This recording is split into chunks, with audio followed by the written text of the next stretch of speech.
Arguments trading on probability, I have suggested, are unstable.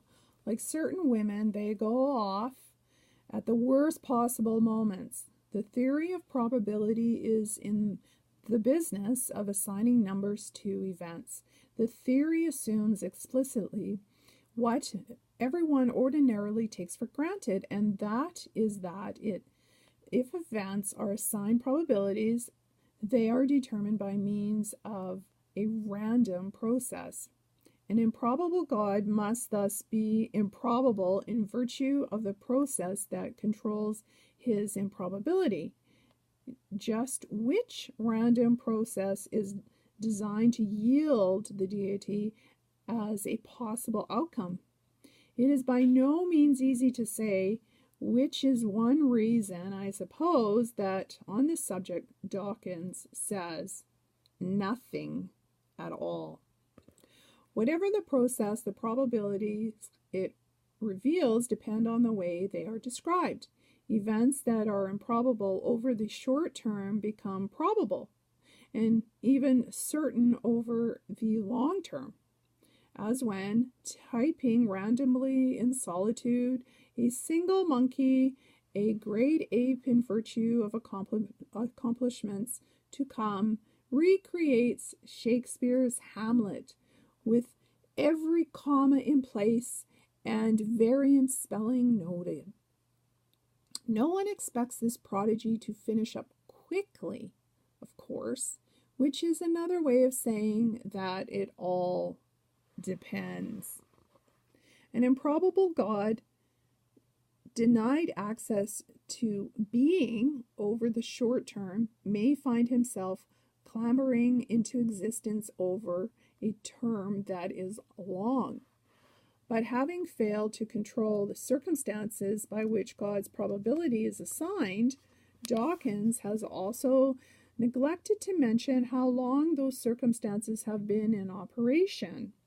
We are thus free to imagine some infernal cosmic experiment involving dice whose clatter is intended to evoke deities, with which round failing to elicit the deity until God finally appears, brimming with enthusiasm and ready to create the universe. So far as God is concerned, after all, he has all the time in the world.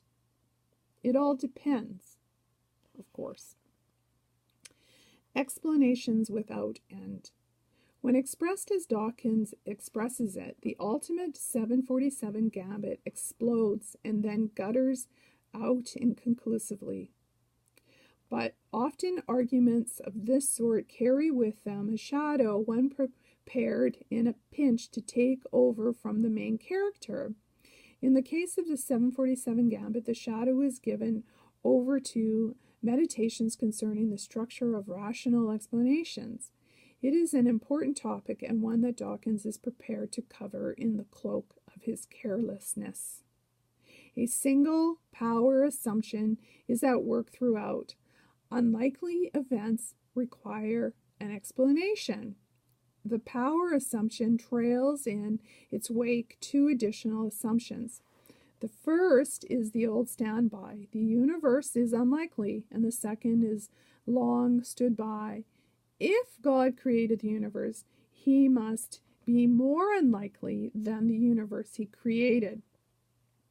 He must be more unlikely than the universe he created. I said that twice. From the power assumption and its sidekicks, an infinite regress very quickly arises, one in which God requires an explanation, which is in turn triggers the demand for yet another explanation, and so another God. It follows that if God created the universe, there are gods stacked up behind him, each one creating the God below.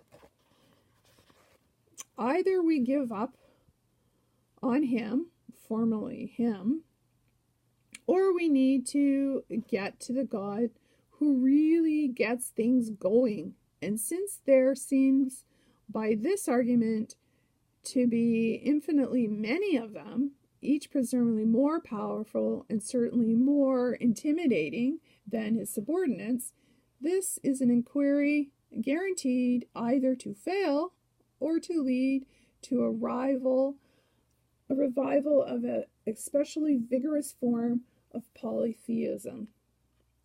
Imagine addressing prayers to "Our Fathers, which art in heaven," as in one of those ghastly children's books in which Heather has 3 mothers and Jamal has a dozen fathers. Depressing, no?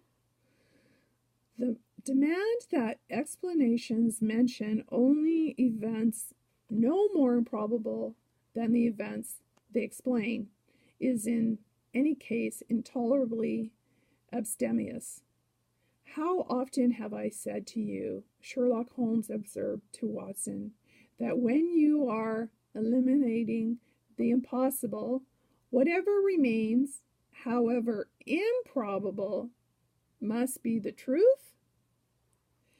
But if we explain an event by an appeal to an improbable event, it does not follow that we are bound to keep clambering up the ladder of an infinite regress.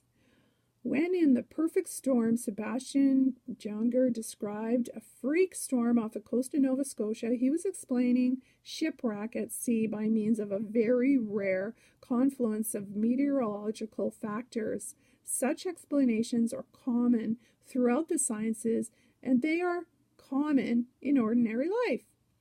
About such rare events, all that we can say is that sometimes they happen. We do not need to say more. What more could we say? It well may be that if God is improbable, and that it is the end of it. When Christian believers give thanks for the miracle of Christ, they mean by a miracle, a miracle.